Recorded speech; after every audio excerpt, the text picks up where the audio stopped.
nakakabilib. Ken may sakit but the show must go on sa Doha, Qatar simula at wakas concert.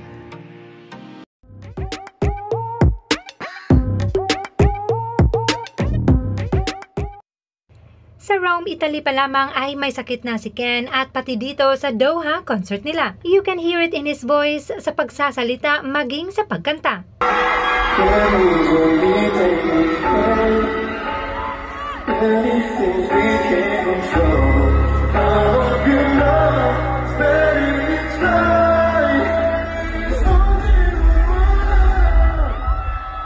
Eighth floor and tickets are still available at Live Nation.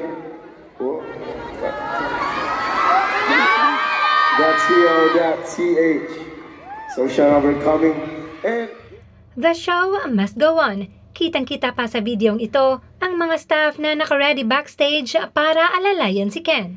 During a few minutes break, uminom na muna ng tubig at gamot sa lalamunan etong si Ken bago sumalang muli sa stage.